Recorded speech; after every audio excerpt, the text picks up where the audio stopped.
Good afternoon. Thank you for joining this ACRL Access Services Interest Group Forum, Fall Virtual Forum. I'm Renice Johnson, Head of Access Services, Systems Librarian at Morgan State University. And joining me on monitoring our chat today is Joanna Messer-Kimmett. She is the User Services Coordinator Liaison Librarian at California State University, Dominguez Hills. Today's speaker is Dr. LaPorchia Davis. She is an assistant professor at Morgan State University. Today, Dr. Davis will share her experience with going from course reserves to OER. Please help me in welcoming Dr. Davis to the ACRL Fall 2020 Virtual Forum. Hello, everyone, and thank you all so much for joining my presentation today. I'm extremely excited to share you all some of the data that I have collected, and this is my first semester actually using OER. So without further ado, let's go ahead and jump into today's presentation. So the purpose of this presentation is to discuss and present some of the student findings from course reserve textbooks to OER. So within my Introduction to Business Fashion course, I decided to use the OER platform instead of the actual textbook. So during my tenure at Morgan State, so I've been at Morgan State for 4 years, and all of our courses have course reserves at the library. So about 95% of our books are reserved in the library for students, for easy access for those that live on campus. So what I decided to do was to try something different. So starting in spring of 2019, I wanted to look into different options for students because I had so many students coming to me saying they really couldn't afford the books, or their financial aid was delayed and they were missing a number of assignments. So I was able to look for a mini faculty grant based out here in Maryland, which is the most Maryland textbook initiative. So I was able to kind of remix a course that I had to use OER. So basically I was able to go into this digital library and pull different pedagogy practices to enhance my course. So on the left, this is the textbook that I use for the Introduction to Business Fashion course. It is considered the dynamics of fashion, and depending on when students buy the book, it can range from $100 to $300 at times. So I really didn't want the students to go through that process this semester because of what everything is going on, and I just wanted to try something different. So instead, I opted into OER, where they were able to have everything right at their fingertips on Canvas and uploaded. Video, audio, and all their assignments are completely uploaded on Canvas. So what I decided to do was use a multidisciplinary approach where I was able to combine principles of marketing to my Introduction to Business Fashion course. Now, I had noticed that a lot of the, how can I put this? A lot of the information that was on the site really wasn't geared towards fashion per se. So this is why I had to opt into other disciplinaries to see how can I enhance the course that I'm using at Morgan State. So basically what I did was combine principles of marketing into my Introduction Business Fashion course, and they were able to, still in the process right now, to build a marketing business plan. So I was able to take that content and mix it with the dynamics of fashion content as well. So briefly what I did was collected data from 19 students, because when it comes to surveys, the students tend to lag on giving me their information. So I just collected some of the data and captured some of their lived experiences. I had open-ended questions, and then I also entered some Likert scale questions in there as well, to just to get their review on how their semester been going so far, from course reserve to an open textbook. So let's go ahead and just jump right into one of the first major findings was their familiarity of OER. So you might have a little students that were familiar with OER, maybe because some of their professor might have mentioned it before, but they never really went all the way with the content. But 95% of the students definitely did not know what OER was and was really excited at the beginning of the semester to see how the course would go along. So one of the questions that I asked was, briefly explain how you experienced the semester without having to purchase textbooks for Facts 101, which is the Introduction to Business Fashion course. So briefly what I did was just pull out some of their quotes. A lot of the students did mention how the pandemic had made them, feel a little stressed about, purchasing textbooks, and how some of them were, laid off with jobs. So being able to have access via Canvas was a great help for them. And they really didn't feel as much pressure to go out and buy a book.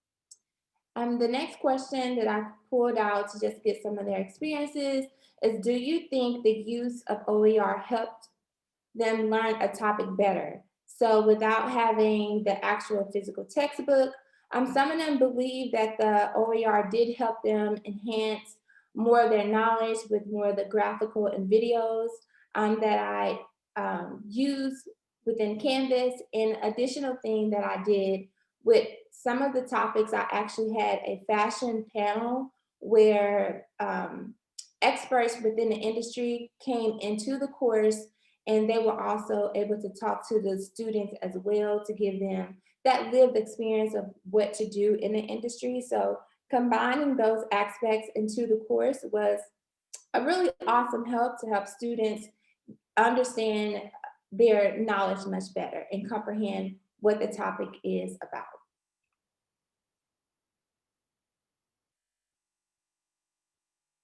Then for this response, we still had, when I asked them how has OER helped them learn a topic better, we still had a number of students that were kind of 50-50. They did prefer the textbook over OER, maybe because when I asked the question within the survey, how much did they spend out of pocket, a number of the students did say they spent over $350 again this semester alone on textbooks. So maybe since they had already purchased textbooks, adding one more wouldn't hurt them, I'm guessing.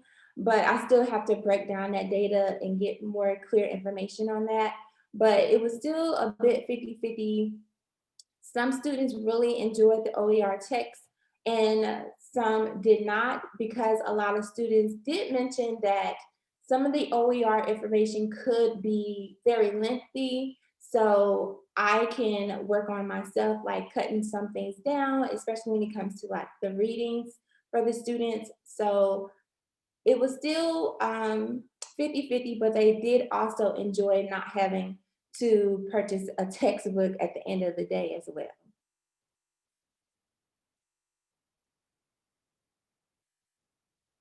And another questions I asked was, I wanted to see how confident they were to complete their assignments.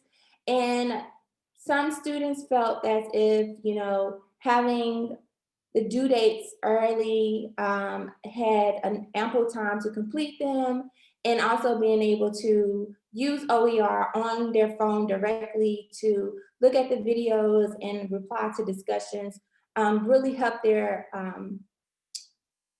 really help them throughout the semester and make them feel good about their assignments.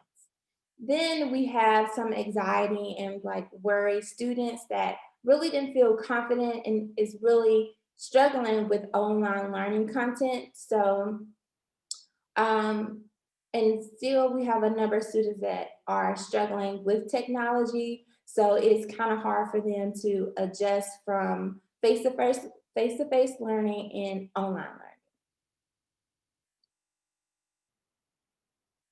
So basically, this is, like I said at the beginning, this is just a brief overview of the data that I captured from the students. I'm still in the process of collecting more data. So I just wanted to give you all a heads up on how it's going so far with my first OER course. And I also hope to, transfer this over to the spring semester as well. And that way I can compare more data and then come back to you all again and do more of a, a compare and contrast form of data. So I definitely wanted to just update you all and you can see what I was doing with my OER content.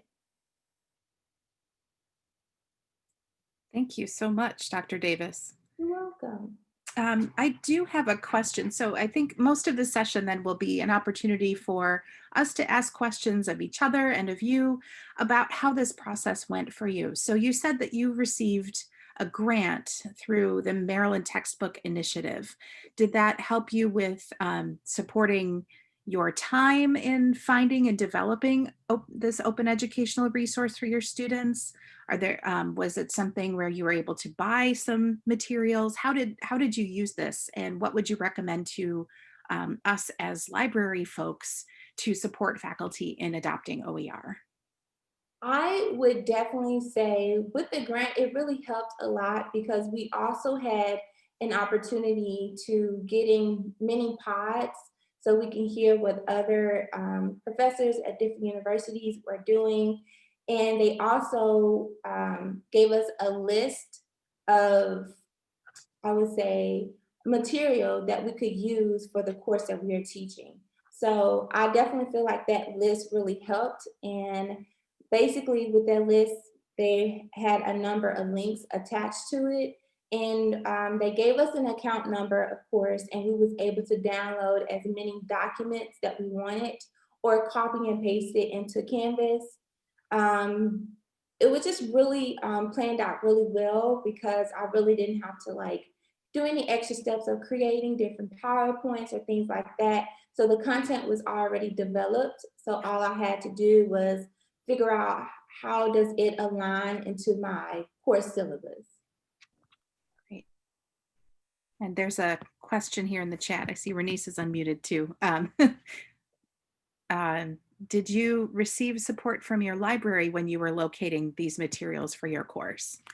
Yes, I definitely received support from the library because at the beginning, because OER was new to me and I was just trying out different things, I was really concerned about the copywriting and I didn't want to make sure that I was going to get in trouble in the end. So I wanted to make sure that everything was correct, and the librarians definitely, helped me with that process. Miss Renice was definitely right on board as well, and she just made sure that everything that I was doing was correct.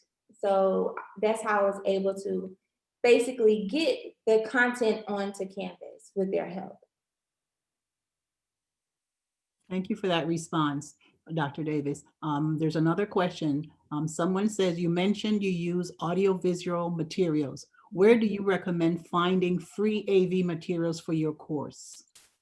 I would recommend, and you all can actually do this now. So you can literally type in your Google search and do like OER Commons, and it will probably give you a number of different universities that's actually using OER. And basically all you can do is click on it, and all of that should already be within that content.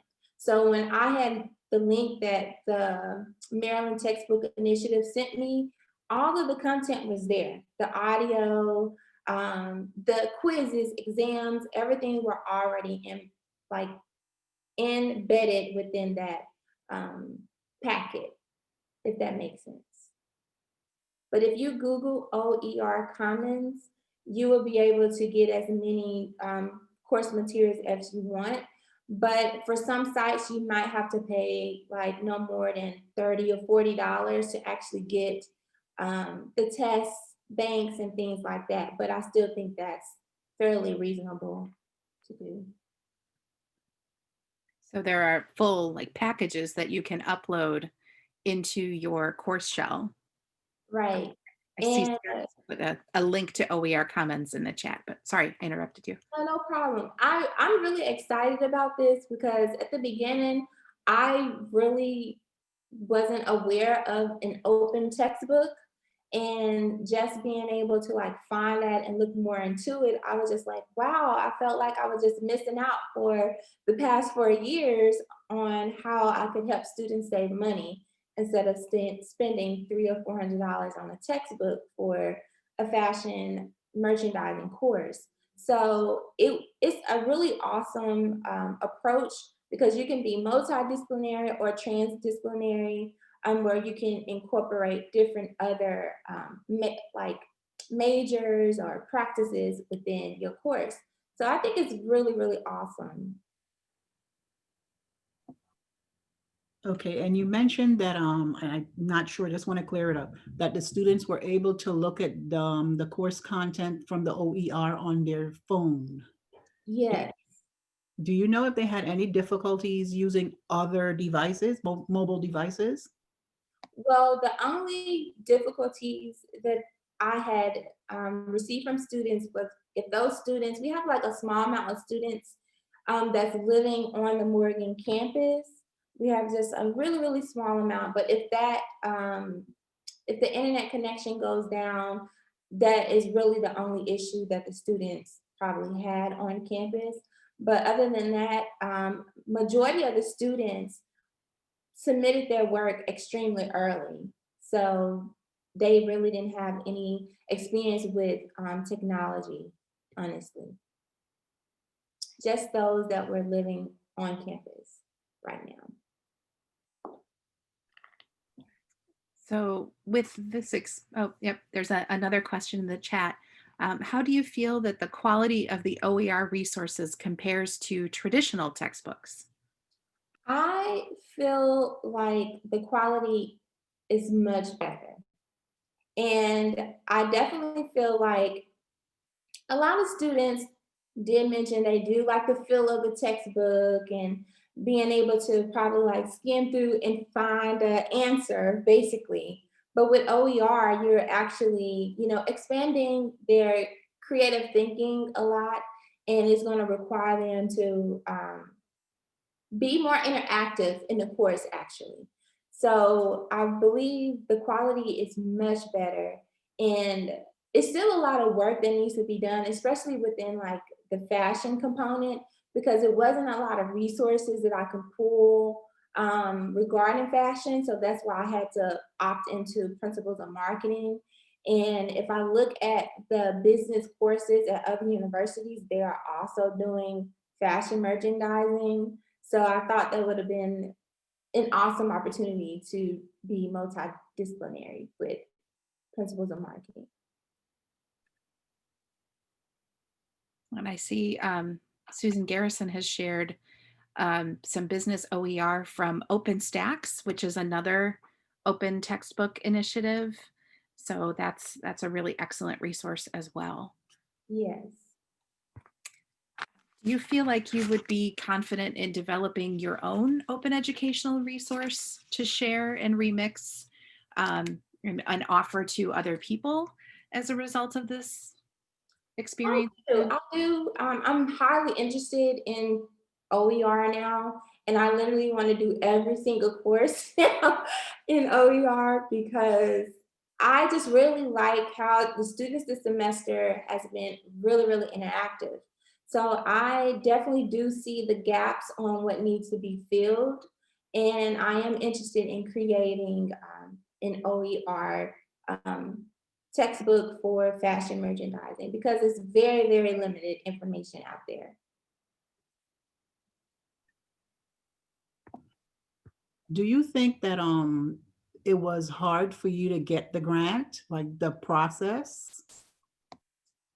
Well, of course, whenever you're writing a grant, you're never really sure if you're going to get it or not. And especially during the time that I wrote the grant, we were just hit with COVID and everything kind of like shut down. So I wasn't really sure if I was going to get it or not. And I can be very open with you all. The grant was literally, they had different stages, but I just did the faculty mini grant that was um, $1,000 awarded. And this gave me an opportunity to enhance the technology that I was using and also the content that I wanted to use in a course.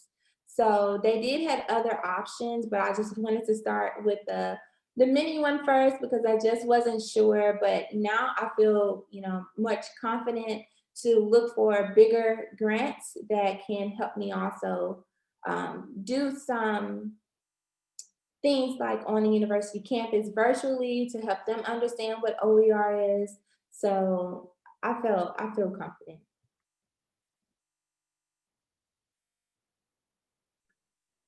Yeah, so Susan Garrison is also sharing about the Internet Archive, which has a lot of information in it as well that is web-based and open.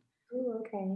And then another question from Sagan Wallace: what has your experience been selling OER to other faculty at your institution? And are your colleagues supportive? So within my department, I am the first one to use OER. So they are very interested, and we have a new program director, and she's interested in learning more about OER. And she wants me to do like a presentation on how they can enhance their courses with OER. And I am on an assessment committee at the university where we kind of look at the student data and their problems and resources as well. And that's kind of like what opened my mind on OER because one of the leaders were mentioning how this is the new era of where textbooks are going. And I just looked more into it. So I think I can sell it really well. It's about if my colleagues are really want to do it, basically. Right. I think a lot of folks are very used to, and speaking for myself in my other discipline, they're very used to purchasing a book that has the recordings available and the homework online and all of those packages. But I think one of the challenges for us with our course reserves then is if it has this license for the homework to be done online, then us having the physical book isn't as useful for a student, right? If it's a book from one of these publishers that has that homework module. So, are you seeing a time where you're going to, do you share back with the library about the OER that you're using and set up links or a resource list with the library just to say, I know we don't have it on physical course reserve or electronic course reserve anymore, but you can get the book this other way, and let the library know? Is that something that you might use in the future if that were available? Yes, even Miss Renee, she is constantly on me, making sure and asking questions what I need for my OER content or if I need any additional resources. So she's really been on top of making sure that my OER content is secure and especially leading up to next semester. Since it's my first round, I know there's still so much room for improvement, and Miss Bernice has definitely been on my side with making sure she can have things available for the students in the library. This is a question for like someone like me. And I can understand the students wanted to feel the book, that we're accustomed to having tangible things. Can they print the OER materials? Yes, they can print it, but it will almost be as if you would have to convert everything over into like a Word document and transform it to like a PDF type of thing. If you want them to have some form of like a textbook guide. But with OER, you literally can create your modules within Canvas and upload every single thing, every video clip that you want them to read or view within that module. So you don't technically have to download anything unless you give them an assignment that they have to re-upload back up into Blackboard or Canvas or something like that. So if they want to like study for a test, is there like a notes feature or anything like that? Yes, they can do notes within Canvas, and they can also, what I've done, if I'm giving them a text, they can download the study guide as well from to their phones. And remember, the information that I'm giving them also came from the OER packet that was given. So everything is very user friendly for them. I And also I wanted, have to say, another thing that I really liked about OER was everything was fairly current. So, you know, when you order textbooks, you kind of have like that old data, even like old case studies from years ago. And I really liked how the OER information that was given to me were very up to date and current. So, especially with things that's going on in fashion, for an example, with the H&M and things like that, with Gucci, and just for an example. So those things are current. So I was able to use that information from Principles of Marketing and upload that directly into my Canvas.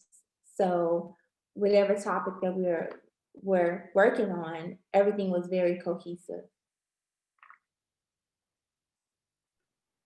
another question from Jenny Flowers. Are there any costs to students in using open educational resources? Yes, so it depends on the platform because, like I said at the beginning, some OER commons are free, but if you want students to have like more advanced information regarding a topic, the cost would be no more than probably $25 based off what I've seen.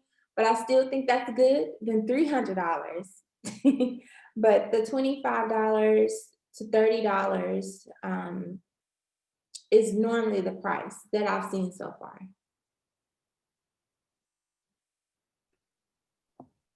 But Um, in, go ahead. but in your case, because you got a grant, your students didn't have any cost. Right. So I was literally able to download all the information needed for them, and I just uploaded it right directly to Canvas. So with the grant, I guess I had more easier access instead of having to come out of pocket myself or students to come out of pocket, because it was just literally loads and loads of information, especially if you're into consumer behavior or marketing. So all of that information was there to enhance my introduction to business fashion course instead of, you know, trying to understand a topic from a textbook perspective. I was able to use the world global perspective by incorporating multidisciplinary approaches.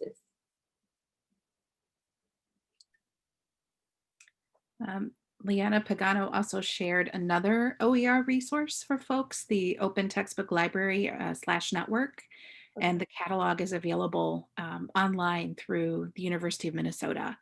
So there's another resource if you are working with faculty or for yourself for future semesters or other courses that you might convert. I'm sure that's one of the resources that you were directed to consult.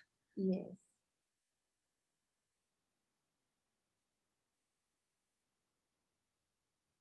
Are there further questions for Dr. Davis? Or any other experiences that folks want to share in the chat with OER? Oh, here we go. From Kara Slavens. Do you see a role for a traditional library reserves unit in this process? For example, would it be useful to print out some of this text content and put it on reserve in a binder? I do feel like that's still important for the students, because I'm just thinking about what the students are telling me in my course, and it's just for those students that's living on campus that really need access to more material, especially if the internet resources are not working properly. But I definitely feel like it is useful to print it out and have it in a binder for student use, that would actually enhance their knowledge. So yes. Yeah, and my question also is, um, how useful would it be for putting it, at least some sort of signifier in a library catalog, especially if you're using something, say, from OpenStax or somewhere else that has a downloadable content piece that's substantial. Um, I'm wondering if you've had experience with that, or Renice, or anyone else who's here with us today. So I haven't had an experience with that just yet, because again, I'm still in the working phases of it. And I know there are a number of things I want to do differently for next semester. And I definitely want to incorporate the library reserves more within the spring semester. And because I definitely know, again, I have to think about the students that is on campus. And we have about 300 students right now that's physically living on campus, and they definitely have stressed their challenges. So being able to use the library reserve more for the spring semester is one of my goals.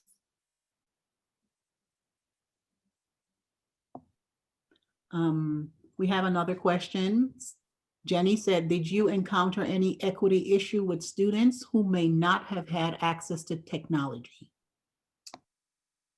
I would only say the challenges or issues that I have experienced is those students that's not really equipped for online learning. So they just literally didn't do the work. And they had access to technology because they were able to, log into the Zooms or Google Meets that we have during our normal class time and where I do the presentations. But it's just some students are just really struggling with um, online learning. So I would just say that would be the only issue that I experienced so far.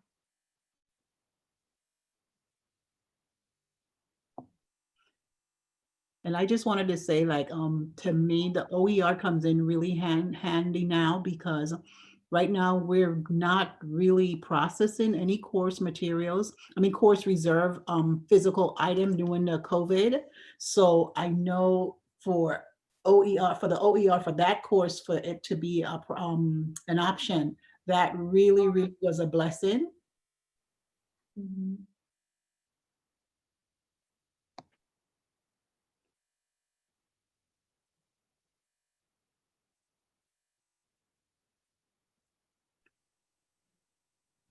I'm just now reading Joanna's comment as well. So we were both saying, I was saying something while hers was there. So it is really a blessing to at least have the OER, because we're still trying to come up with a solution to course reserves, the physical material.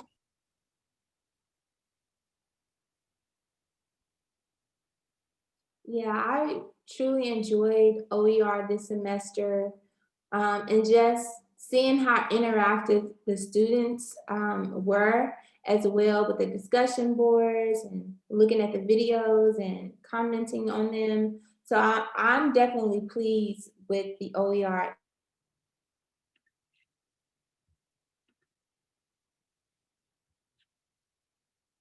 Oh no.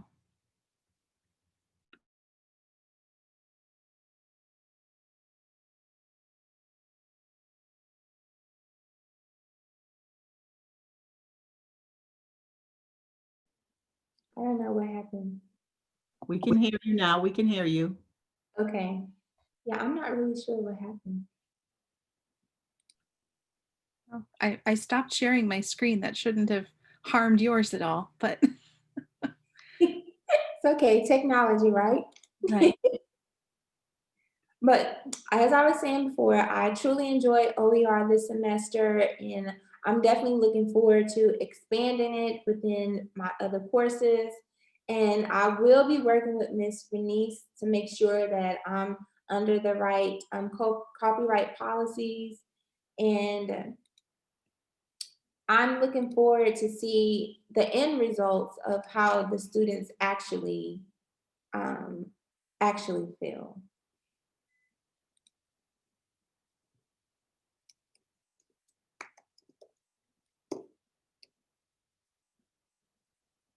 Okay.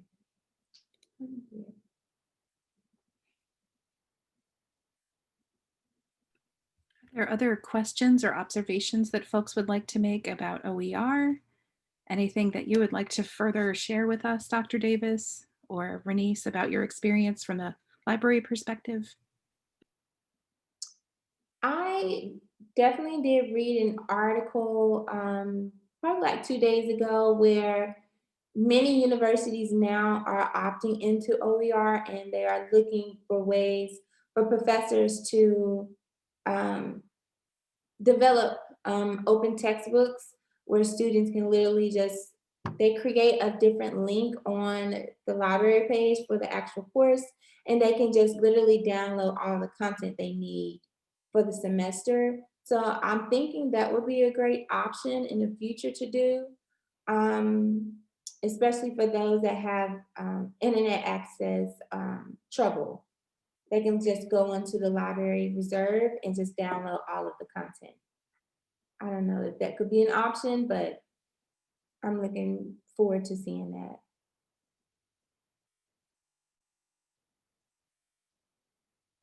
And I know you said that you were the first professor in your department to use it. Were you able to reconnect or rather connect with any other professors in other departments who may have used it before? Um, to think of it, it's only with the grant, it's two professors, myself and another professor that's actually also in business. We are the only two professors on the Morgan campus that actually use OER because he also received a faculty grant as well.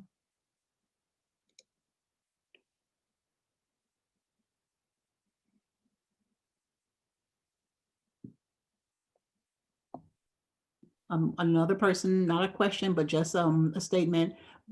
They said, we've been trying very hard to get faculty members on board, citing among other important factors, retention issues, but it's sadly been an uphill climb.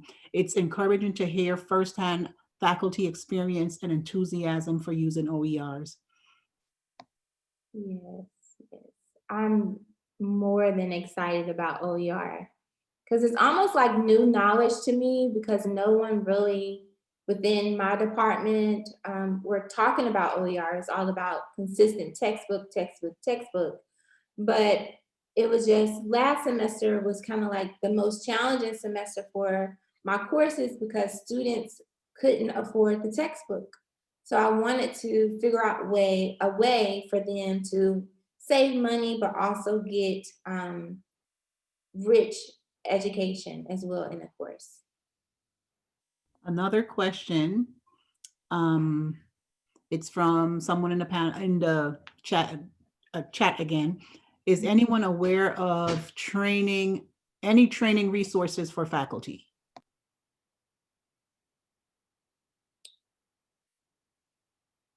I can talk about my experience. I do believe there is OER training available for faculty, but with the grant that I had, like I mentioned, we were broken into many pods.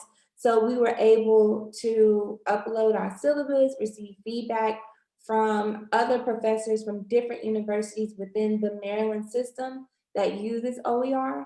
So they were able to help us enhance our syllabus that way.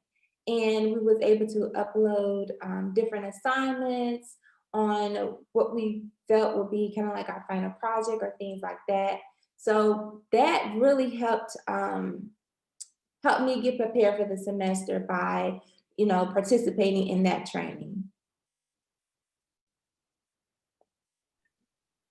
Some more comments from Jeremy Barton, echoing what Jenny has said, that they struggled in the beginning of the pandemic with that sizable textbook collection that is well used. Similarly for my institution. And from Sarah Camille Wilson, we have experienced resistance from faculty as well. Many have been using the same textbook for many years and are reluctant to change. More from Jeremy, yeah, when the pandemic hit, that collection, physical collection, became useless. If we were using OERs, obviously life would have been easier. Have you had any luck getting in on the ground floor with other departments? I think this may be a question for Renice and for the group. Well, myself and another librarian, Mr. Fuller, we have been, meeting because there are different OER committees on campus, and we have been meeting, trying to get other professors involved. I know there were a few professors who were trying to get involved, but I'm not sure. But I know because of Dr. Davis and my relationship with the grant, I know for sure that she was going to use something. So I reached out to her like in the summer of like we were in the pandemic, but it was the summer of the pandemic. And I says, hey, do you need me to do anything? And then, that's what we just kept on, just in constant communication to make sure that that would have been available. But I believe it's, and there might be some other professors, but I'm not 100% sure. And it sounds like that cohorting model was really helpful for you, Dr. Davis, It because was. you had people to talk to about this process.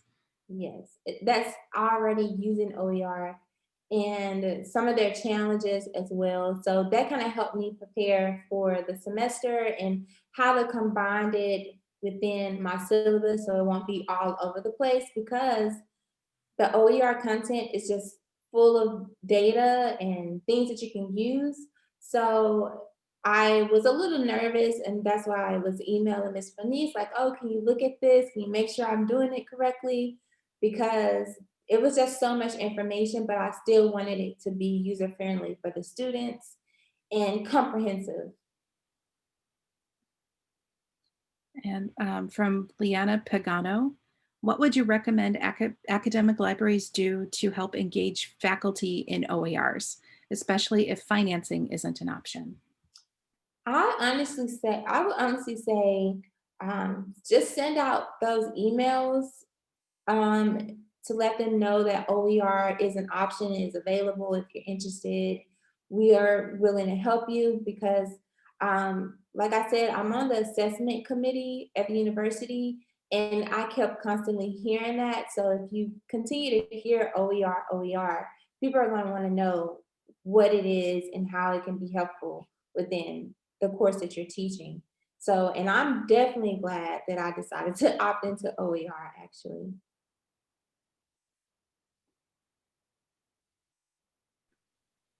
So it looks like Jenny Flowers is saying that maybe you can come to her campus and give your inspiring presentation and spark some interest. Miss Jenny, I am on my way.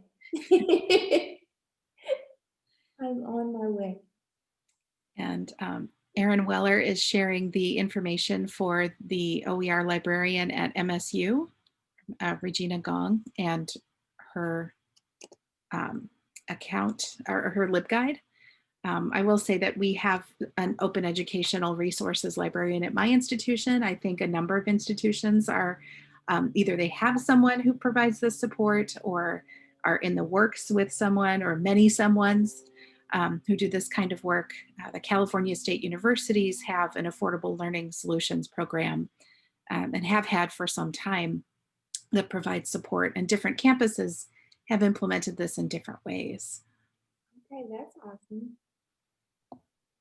And what I would say too as well, the most M.O.S.T, that's the Maryland OER. I'm thinking it's like a group or some sort of community that supports OER, but they have different conferences as well.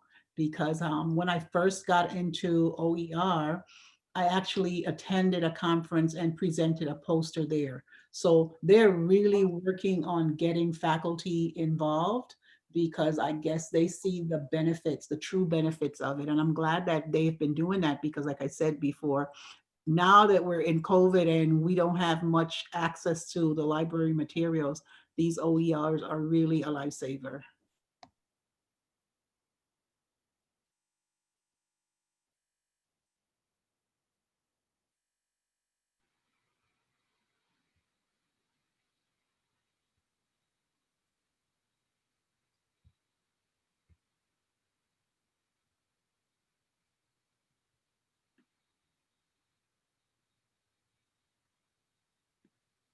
Are there any further questions, comments?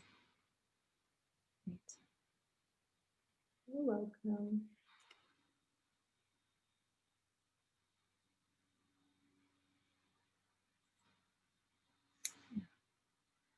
A comment from Joanne Endorf. It seems like course reserves units need to step in to keep the department open.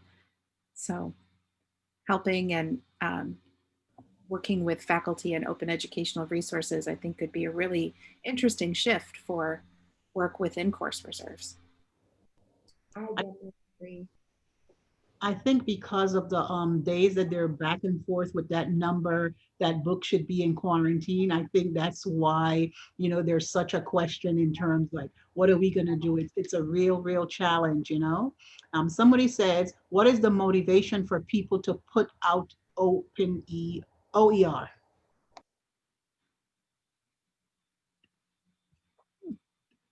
I can, from my experience, I would definitely say my motivation was the students. And I know with the pandemic, a lot of the students have been experiencing anxiety and worry.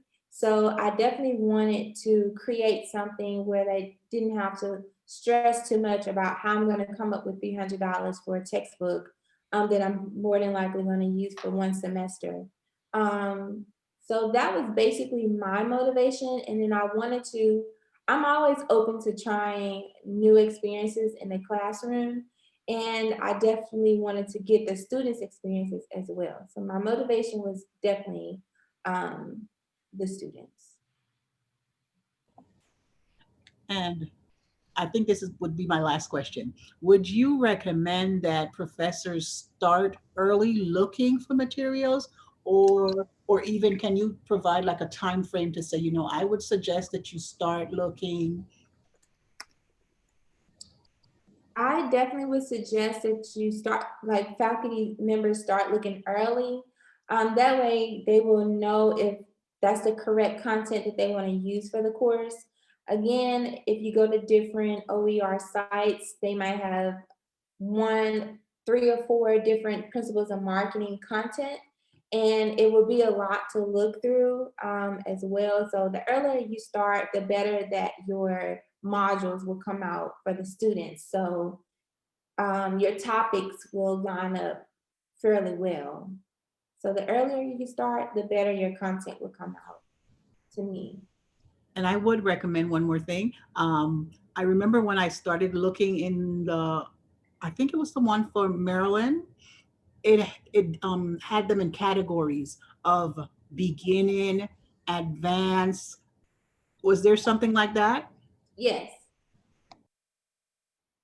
they have them in categories, especially if you are doing an introductory course. So you can look at introductory content, advanced content, or immediate, content. Thinking about Emily's question and another way, to motivate people to write their own open educational resources might be to have that be something that counts toward tenure and promotion processes for faculty in other disciplines. So, faculty get credit for writing articles and doing original research, but they also should be receiving credit for the work that they do if they're developing a resource that others can use. If they're writing a textbook, then this should be something that counts for them toward those all important milestones and career development. And Jeremy says, yes, I've been screaming that. Are you talking about my comment that working on educational development should count, or some of the other things that have been shared here? That one, yeah.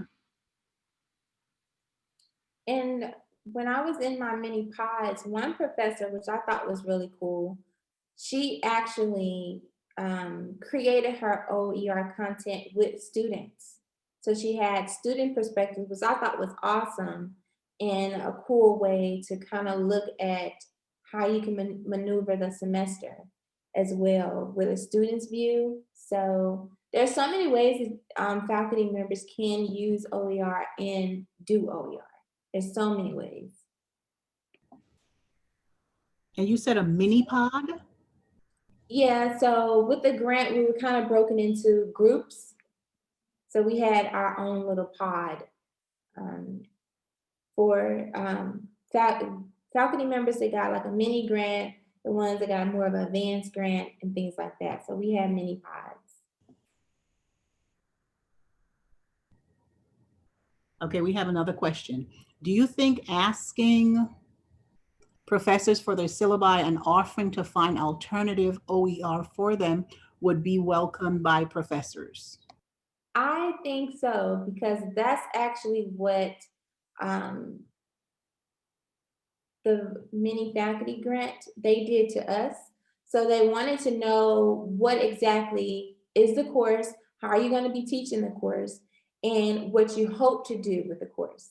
So I had to send them a syllabus and explain what the course is all about, and that's how they were able to send me all the links that I need for OER. So I think that's a very awesome idea to do.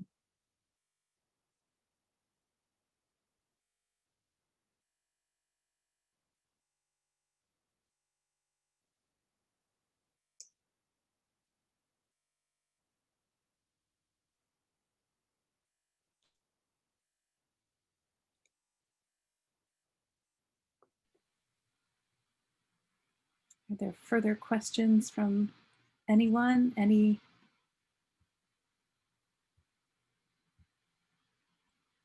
closing thoughts, Dr. Davis, to share with us? I would say don't be overwhelmed by asking the faculty members their syllabus to help them with OER content as you all can see the shape that we are in right now. This would be a perfect opportunity for each of your universities to have OER content available for the students, and it's awesome. I love it. I don't mind as well coming to helping you all any way as possible if you need that help with OER virtually. So I think it's awesome, and this would be great if more professors look more into it. I do know some professors are just stuck in their ways and just want that solid textbook, but there's so much current information out there now that can really expand the classroom experience.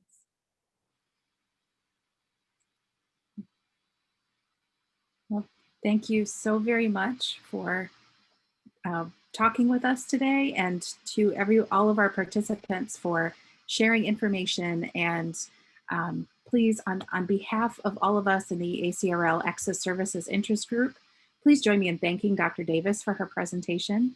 And also thanks to Elois Sharp from ACRL for hosting our session and providing that all-important technical support.